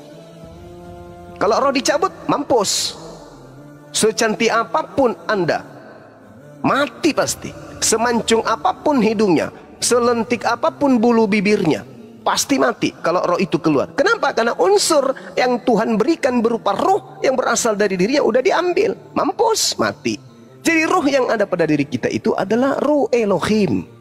Kejadian 6 nomor 3. Coba, Anda tahu roh Anda? Anda tidur sama roh, Anda makan bersama roh, Anda keluar ke bumi bersama dengan roh, tidur bersama dengan roh. Tak sedetik pun Anda pernah berpisah dengan roh. Barang yang paling dekat dengan diri Anda itu adalah roh Anda. Tetapi Anda tidak mengenalinya kan? Rohnya seperti apa wujudnya? Seperti apa bentuknya? Kayak mana dia? Ada di dalam tubuh Anda, tapi Anda tidak mengenalnya. Itulah yang disebut eksistensi ketuhanan. Orang berakal akan tahu Tuhan itu ada, buktinya saya ada. Tuhan itu ada, buktinya saya hidup. Dengan roh Allah saya hidup. Kalau tidak ada Allah, tidak ada rohnya. Kalau tidak ada rohnya, saya tidak hidup. Karena saya ada, maka roh Allah ada. Karena roh Allah ada, maka pencipta dari roh itu pasti ada. Itu orang berakal. Makanya umat Islam itu tidak mencari Tuhan. Di mana Tuhan saya ya? Apakah kau melihat Tuhan, mayat Tuhan kami? Tidak begitu di Islam. Karena Tuhan itu sudah menitipkan, hei makhlukku yang berakal, yes, aku kasih kode, aku kasih simbol padamu ya, keberadaanku nih. Itu wujud aku ada, aku serahkan rohku kepadamu. Itu wujud aku ada. Ketika aku sudah mencabut rohku padamu, maka kau hanyalah bangkai, kau hanyalah jenazah. Engkau adalah mayat yang terkujur kaku, tak bisa ngapa-ngapain. Karena kenapa? Karena sudah ada unsur rohku di dalammu. Kau akan menjadi tanah kembali. Kau menjadi mayat, membusuk. Kenapa? Karena aku sudah mengambil rohku. Kamu bisa hidup karena adanya aku. Maka hanya orang yang lemah akal lah yang tidak bisa menemukan Tuhan. Harus ada fotonya. Wah, ini foto Tuhan saya, gondrong, lesung pipinya cantik, bibirnya bagus, kumisnya tipis, hidungnya mancung, lehernya bergerigi dan seterusnya. Tak ada Tuhan kayak gitu. Itu pagan namanya.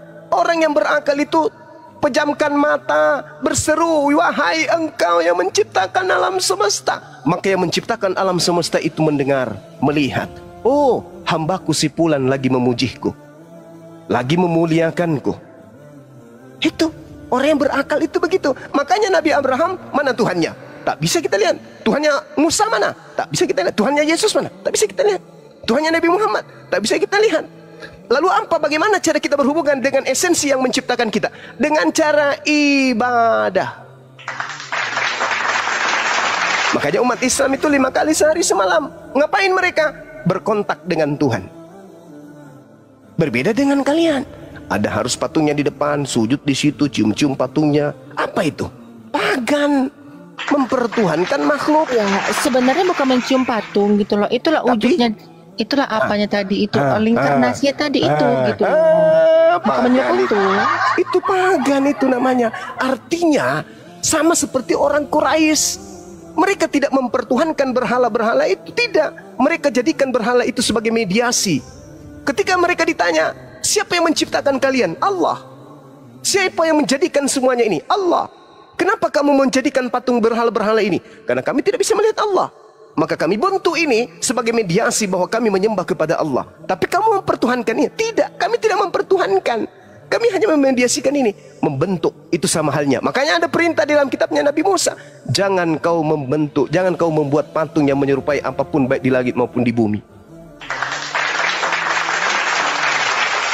Sekarang begini, teman-teman Kristen ketika berseru, wahai Yesus. Yesus dengar nggak? Ya, dengarlah, kan dia Tuhan. Mana dalilnya? Mana dalilnya Yesus Maha mendengar? Ya nggak ada sih. Nggak ada. Itu hanya sangkaan kalian saja. Tapi kalau Tuhannya Yesus yang kita seru, wahai Tuhannya Yesus, mendengar nggak sang Tuhan? Sang Tuhan mendengar nggak? Mendengar, Paman. Mendengar, Paman. Jelas mendengar. Annallaha sami'. Sesungguhnya Allah itu maha mendengar. Itu dalilnya. Tuhan yang kami sembah maha mendengar. Kalau Yesus ada nggak maha mendengar? Enggak. Aku tidak dapat berbuat apa-apa dari diriku sendiri. Wah, mati, celaka. Yang kayak gini dituhankan. Makanya Yesus mengatakan dalam Yohanes 17 nomor 3, wahai Bani Israel, seluruhnya kalian tidak akan bisa mendapatkan hidup kekal kecuali kalian mengenal Allah satu-satunya Tuhan yang benar dan mengenal aku Yesus yang diutusnya. Itu konsepnya. Yohanes 17 nomor 3. Dalam Islam, la ilaha illallah Yesus Rasulullah. Dalam Islam tuh, iman Islam ke sana enggak? Ke sana, berarti Islam mendapatkan hidup yang kekal. Yes.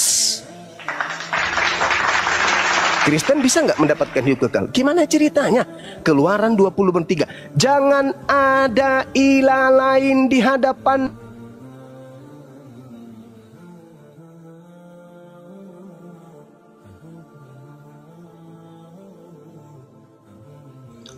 Tes, Paman. Hilang suara Pak Juma. Assalamualaikum warahmatullahi wabarakatuh. Waalaikumsalam, Paman. Tuhan tidak mau. Waalaikumsalam warahmatullahi wabarakatuh. Tuhan gak mau kemudian ada ilah lain di hadapannya. Gak mau. Yesus dilantik jadi Tuhan. Mau gak Tuhan? Gak mau. Makanya Yesus mengusir karena Yesus diilahkan. Siapa yang mengilahkan? Ya Kristen. Makanya Yesus mengatakan kepada Bani Israel, waspadalah kepada serigala yang datang kepadamu nyamar seperti domba, padahal mereka adalah serigala yang buas. Kenapa orang-orang itu disebut serigala yang buas? Karena mereka membunuh anaknya sendiri, memakan anaknya sendiri. Kenapa dikatakan membunuh anaknya sendiri? Kenapa? Karena dia mengajarkan anaknya darah dagingnya sendiri untuk menyembah kepada selain daripada ilah yang diperkenalkan oleh para nabi. Itu sama hanya membunuh anak kita. Anak kita lahir suci, kita bentuk dia menjadi karakter seorang yang menyembah selain daripada pencipta langit dan bumi. Itu sama halnya kita membunuh dia. Makanya orang-orang ini disebut sebagai apa? Serigala yang buas. Anak sendiri dimakan. Orang yang betul adalah menumbuh kembangkan anaknya, lalu diajarkan untuk berpikir, nak, cari agama yang betul. Cari agama yang betul. Kalau engkau menemukan Islam betul, masuk Islam. Hindu yang betul, masuk Hindu. Kristen yang betul, masuk Kristen. Bagaimana cara membetulkan segala sesuatunya? Terkhusus iman. Segala sesuatunya dibenarkan oleh akal. Oke, gini Bang ya. Berikan saya waktu dulu untuk menjawab ini semua gitu loh. Ya, karena silakan. banyak pertimbangan. Oke? Oke, kita tanya jawab boleh 5 menit? Boleh tanya jawab kita 5 menit, boleh? Boleh. Oke. Menurut Saudari Olan, apakah semua iman yang ada di setiap agama itu betul? Ya betul. Berarti iman Islam betul? Ayo, Ya. jujur, iman Islam betul. Iman Hindu? Iman Hindu betul nggak? Ya, ya gitu Bu. Iman seseorang itu ya, ya benar-benar. Berarti Hindu benar, Buddha juga benar. Ya semua agama itu benar. Berarti Tuhan itu banyak.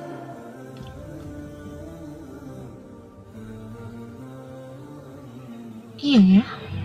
Iyalah. Kalau kami Islam tidak. Yang paling benar adalah Islam. Iman di luar Islam itu buta. Kami percaya diri dengan iman kami. Karena kami meyakini itu adalah sebuah kebenaran. Kenapa kami meyakini sebuah kebenaran? Karena iman kami berlandaskan akal. Jadi tidak semua iman itu benar. Iman Kristen tidak benar. Iman Hindu tidak benar. Iman Buddha tidak benar. Iman yang benar hanya Islam. Kenapa demikian? Karena hanya iman Islam yang berselaras dengan akal pikiran sehat. Tapi orang Kristen mengatakan imannya betul. Ya. Orang Hindu juga mengatakan imannya betul. Ya. Orang Buddha juga mengatakan imannya betul. Ya. Kenapa demikian? Karena mereka menanggalkan akal. Mereka hanya berdasarkan percaya saja. Yakini saja. Selesai. Tetapi sebagai manusia yang diminta untuk menjadi pemimpin di atas muka bumi ini, dipersenjatai oleh Allah berupa chip perekam. Apa itu akal? Inilah yang membedakan kita. Contoh misalnya, kita ke pasar nih, kita ke pasar beli ikan atau beli baju atau apapun itu. Yang kita pakai untuk memilih mana yang terbaik adalah akal, bukan perasaan. Dirabalah ikan itu, oh ini kayaknya rasanya bagus, ini bagus. Bukan perasaan itu yang kita pakai. Begitu juga pakaian. Ketika kita memilih pakaian, yang kita pilih adalah sesuai dengan akal. Ini cocok dengan saya. Kulit saya putih, hidung saya mancung, tingginya saya sekian. Ini yang cocok. Apa yang kita pakai? Mengukur itu akal. Begitu kita masuk sekolah, kita pilih sekolah-sekolah yang bagus. Apa yang kita pakai? Akal. Kita ingin beli mobil, apa yang kita pakai? Akal. Kita ingin beli kendaraan, akal. Kita memilih pasangan, akal. Memilih agama, kenapa kita tidak menggunakan akal? Bukankah agama ini adalah kendaraan kita? Selamat tidaknya kita nanti setelah kematian di dunia ini adalah penentu. Kenapa giliran akal kita tidak pakai? Kenapa giliran agama kita tidak pakai? Kenapa? Karena iblis itu bekerjanya di situ. Ada nggak iblis bekerja ketika kita memilih baju? Oh ini baju merah, ini baju hitam. Iblis pilih, jangan kau pilih warna merah. Iblis tidak kerja di situ. Ketika kita ingin membeli buah durian, buah pisang, mana yang kita mau beli? Iblis membisikkan, jangan kau beli durian, beli saja pisang. Apakah iblis? Enggak. Tapi ketika kita berbicara mengenai akidah, agama, Tuhan, iblis di situ bekerja. Anehnya, agama di luar Islam tidak menggunakan akal. Disitulah kesempatan iblis membunuh. Ya, karena gini. Pikiran manusia. Ya, karena gini konsep ketuhanan itu sendiri itu tidak bisa dicerna dengan akal gitu. Kata siapa? Kata siapa? Yesus mengatakan, kasihilah Tuhanmu dengan apa? Dengan akal. Kalau yang lain saja kita pakai akal, masa giliran Tuhan kita nggak pakai akal? Sementara Allah bangga di hadapan malaikat Sebelum kita diciptakan, Allah pencipta langit dan bumi membanggakan kita, mengidolakan kita. Wahai malaikat, wa isqala rabbuka lil malaikati inni ja'ilun fil ardi khalifah. Qalu ataj'alu fiha may yufsidu fiha wa yasfiku dima. Wahai malaikatku, makhluk langit semuanya. Ada apa ya Rabb? Aku hendak menciptakan makhluk sebagai pemimpin di atas muka bumi. Malaikat semua protes. Apa? Untuk apa? Hai diam. Inni a'lamu ma la ta'lamun. Meskipun kalian mengatakan makhlukku di bumi itu akan membuat peperangan, membuat kerusakan ini bla bla bla bla, tapi aku lebih tahu daripada kalian. Aku nih, Tuhan akan memberikan kemuliaan kepada mereka berupa akal yang tidak kuberikan kepada kalian. Dengan akal itulah kamu lihat dia akan memimpin bumi. Tengok aja nanti, besi yang beribu ton dia akan bisa layangkan dari tempat yang satu ke tempat yang satu, dari pulau yang satu nyebrang ke pulau yang lain. Mereka akan membuat besi bertonton melayang kemudian terapung di atas laut. Lihat aja nanti setelah aku ciptakan, dia akan membuat sesuatu yang luar biasa di bumiku. Aku tunjukkan bumi sebagai tempat kemudian ia bercocok tanam. Aku hamparkan bumi itu untuk mereka tempati. Lihat nanti ketika aku sudah ciptakan. Nah, Tuhan membanggakan kita. Dan ketika Tuhan membanggakan kita di tengah-tengah makhluknya yang lain, Allah dikecewakan dengan adanya makhluk bernama manusia yang justru mematikan akalnya. Kemana dia pergi nanti? So Allah beri sanksi neraka. Tapi mereka yang membanggakan Allah di hadapan makhluk yang lain mendapatkan imbalan jannah surga. Ayo. Iblis mengatakan, oh tidak dong, saya akan buktikan bahwa makhluk yang kau banggakan yang menjadi pemimpin di atas muka bumi itu tak lebih mulia daripada aku. Ku buat dia sehina-hinanya. Bahkan kau kasih akal, tapi pola hidupnya sama seperti binatang. Bahkan akan ku buat dia lebih rendah dari binatang. Tengok aja nanti. Akan kubuat hanya sedikit yang akan beriman kepadamu, hanya sedikit. Selebihnya akan kubuat dia bersamaku masuk ke neraka. Tengok aja, ku matikan akalnya. Apa kata Allah? Inni a'lamu ma la ta'lamun. Aku memberikan akal. Nih, coba ku ciptakan Adam. Innama amruhu idza arada syai'an ayaqula lahu kun fayakun. Jadi Adam, ketika Adam dicipta kemudian di hadapan para malaikat ditanya, "Hei Adam, apa itu namanya gunung? Itu apa namanya laut? Itu apa namanya sapi? Yang ini apa namanya kambing? Yang ini namanya apa? Tumbuh-tumbuhan." Nah, tengoklah, lihat wahai para malaikatku, makhlukku ini luar biasa. Dia tahu, dia bisa berkarya sama sepertiku. Dia bisa kemudian berbicara sama sepertiku. Dia bisa kemudian berkarya sama sepertiku. Dia bisa membuat sesuatu sama sepertiku. Inilah makhlukku yang paling mulia. Tapi apa kata iblis? Tengoklah sebentar. Hanya sedikit dari mereka ya Rabb. Demi kemuliaanmu, izinkan aku membuktikan itu. Aku buat mereka semua akan melupakan engkau. Dan aku buat mereka tergiring untuk justru menyembah bukan kepadamu, tetapi kepada makhlukmu yang lain. Ketika kau mengutus makhluk yang luar biasa, mampu ini, mampu itu, akan kubuat otak mereka berpikir, wah ini Tuhan. Ketika engkau perlihatkan api itu menyala, bisa membakar apa yang ada di depannya, maka sebagian dari mereka aku akan buat berpikir, inilah Tuhan, api ini adalah Tuhan. Ketika engkau menciptakan gunung yang besar, maka aku perlihatkan sebagian dari mereka untuk menganggap bahwa gunung yang besar itu adalah Tuhan. Ketika engkau menciptakan lautan yang luas, akan kubuat mereka kemudian menyembah kepada lautan itu. Ketika engkau menciptakan kemudian bintang di langit, matahari yang ada, akan kubuat mereka sebagian mempertuhankan itu. Intinya, kubuat mereka kufur, kubuat mereka kafir dan ingkar kepadamu. Kau utus nabi, ku giring mereka untuk mengingkarinya. Kau utus rasul, ku giring kemudian mereka untuk membunuhnya dan menyalibnya. Tengok aja, aku akan buktikan itu. Makanya di dalam Al-Quran setiap umat Islam itu berbuat, a'udzubillahi minasyaitonirrajim. Aku berlindung kepada Allah dari godaan setan yang terkutuk. Itu hanya ada di Isa. Nah, makanya kemudian yang terjadi hari ini adalah umat Islam di setiap pola hidupnya itu harus berlandaskan kepada siapa? Bismi.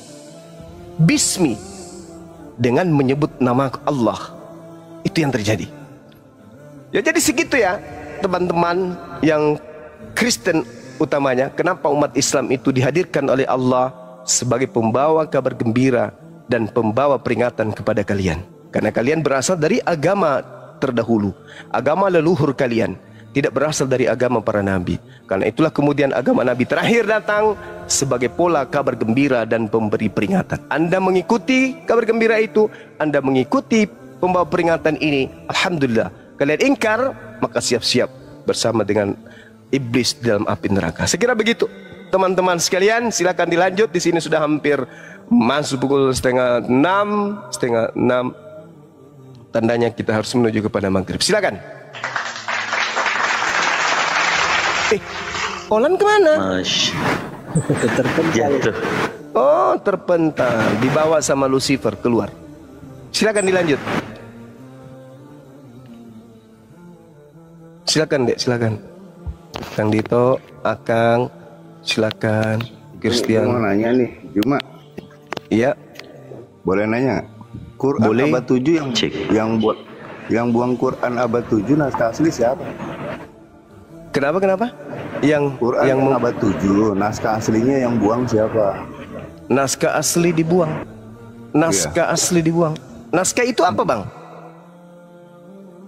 Naskah nggak tahu. Lu umur berapa? Naskah nggak tahu. Ya enggak, saya tanya dulu. Naskah itu apa? Gue tanya dulu. Naskah itu apa, Bang? Artinya kau di naskah apa? Saya tanya sebelum saya menjelaskan. Naskah itu apa, Bang? Mau dakwah naskah. Cuma. Ya, Jum, gimana masa nggak tahu Jum naskah itu kan saudara sendiri tahu nggak naskah itu apa? Tulisan Jum. Oh, tulisan. Iya, tulisan. Nah, pertanyaan Anda apa? Quran yang udah di zaman Muhammad dari tulis. Nah, berarti tulisan, ya kan ya? Ya. Oke, baik. Tulisan Quran udah ditulis loh zaman Muhammad. Oke, baik. Saya jawab ya. Tuang atau naskah? Cuma ya udah. Pertanyaan Anda itu lucu loh. Anda bertanya naskah kan? Karya tulis yang dibuat dengan tangan. Betul? Jangan curhat. Cerita aja udah. Jangan curhat, Jum.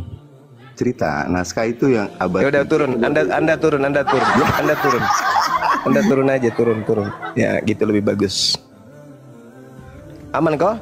Aman.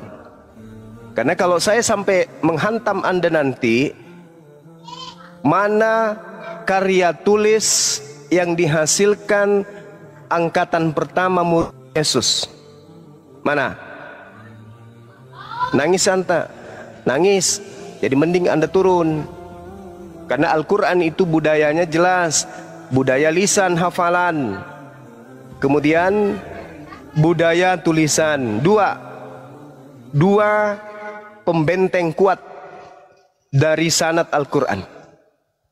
Itu nggak bisa kemudian ada orang yang membantai itu. Mushaf sudah ada pada zaman Rasulullah. Hadisnya jelas. Tidak bisa kemudian orang manapun mengingkari itu. Karena kami umat Islam paham betul Al-Quran naskahnya sudah ada dari sejak baginda Rasulullah Muhammad sallallahu alaihi wasallam itu ada di atas muka bumi. Silakan Anda baca hadis riwayat Bukhari 2990 dan juga hadis riwayat Muslim 1869. Naskah sudah ada sejak baginda Rasulullah Muhammad sallallahu alaihi wasallam. Selain naskah ada, zaman Rasulullah semua para murid itu menghafal. Makanya dikatakan dalam hadis Rasulullah, "Huzu al-Qur'an min arba'ah." Terima Al-Qur'an itu dari keempat sahabatku. Tuh, ada legalitas. Nah, sekarang kalau saya berbicara tentang Bible, sesuai dengan pertanyaan saudara, naskah Bible mana? Yang pertama, bagus, joki akal sehat, bagus, dicatat di bawah. Ya teman-teman, silakan Anda buka di hadis Bukhari 2990, hadis riwayat Muslim 1869. Jelas naskah sudah ada pada zaman Rasulullah.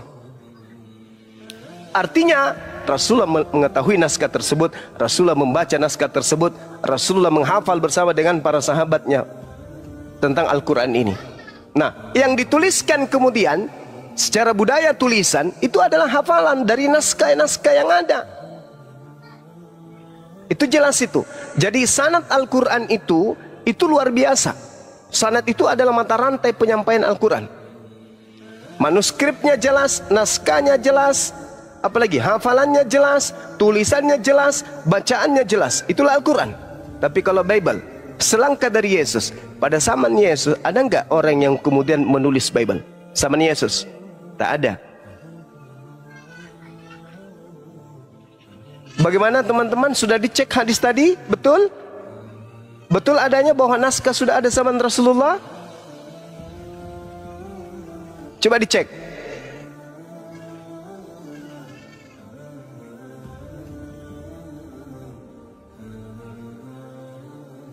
Betul? Jelas? Alhamdulillahirrabbilalamin.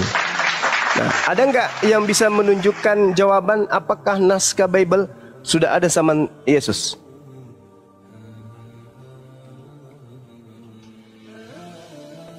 Nggak ada, Paman. Nggak ada, Paman.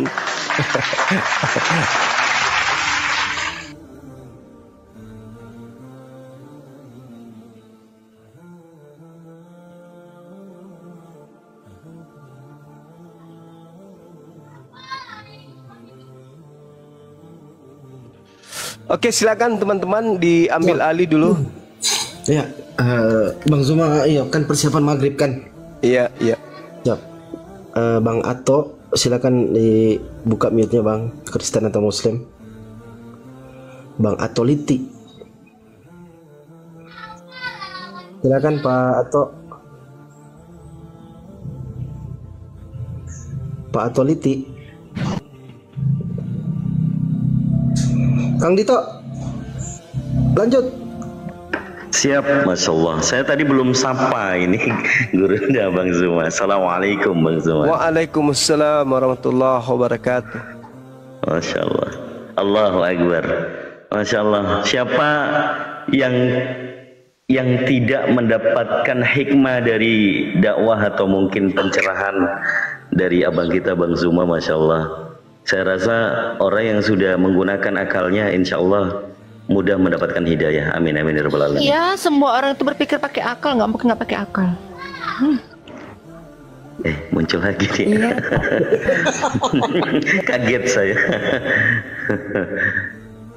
Ya. Kalau memang sudah dikatakan bahwa dalil tentang mushaf Al-Quran, Masya Allah ya, kita sama-sama melihat dan mendengarkan ada suatu data dalil di zaman Rasulullah itu sudah ada mushaf. Itu validasi, legitimasi. Coba saya tanya, ada nggak teman-teman Kristen? Kalau tadi ada jawaban saya, tidak ada, Paman. Itu yang menuliskan Bible pada saat zaman Yesus, ada atau tidak ada? Diulangi lagi nih ceritanya. Tidak ada, Paman. Itu memang tidak ada.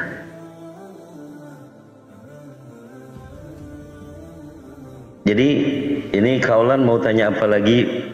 Coba dengan Kang Dito sama Bang Zuma. Bang Zuma lagi persiapan maghrib. Mungkin kita lanjutkan diskusinya. Ya, gimana ya? Ya ada benarnya juga. Ya perkataan yang kalian lontarkan itu ada benarnya juga sih. Ya meningkatlah 70% gitu. Alhamdulillah, minimal ada improvement ya. Dari 0 sama sekali naik 25%, naik lagi 50%, dan hari ini pengakuan 70%. Masya Allah. Mudah-mudahan semakin banyak bertanya dan tidak menduga-duga lagi, apalagi belajar dari Islamologi. Itu nggak dibenarkan, begitu ya. Nah, satu fakta lagi, sebenarnya kalau boleh menyampaikan kepada saudara-saudara Kristen, keimanan kalian tentang Yesus itu Tuhan dibenarkan di dalam Bible, yaitu tulisan Paulus untuk jemaat Roma. Di situ dikatakan ada suatu harapan yang memang dari pribadi penulis, yaitu Paulus. dengan matinya Kristus, kemudian bangkit, supaya ia menjadi Tuhan. Itu perkataan Paulus. Jadi tulisan Paulus mengatakan supaya ia menjadi Tuhan. Yang selanjutnya di Roma 10 nomor 9. Paulus mengatakan untuk suatu ajaran, sehingga diikuti oleh teman-teman Kristen semuanya. Apa yang dikatakan di dalam Roma 10 nomor 9? Barang siapa yang mengaku dengan mulutnya bahwa Yesus Kristus adalah Tuhan. Ya, kita yakini semua orang Kristen mengakui, mengamini bahwa Yesus itu Tuhan. Ternyata sumbernya valid dari Paulus. Maka yang dikatakan oleh Abang Da kita, Bang Zuma, Masya Allah. Jadi orang Kristen itu menjadi pengikut Paulus.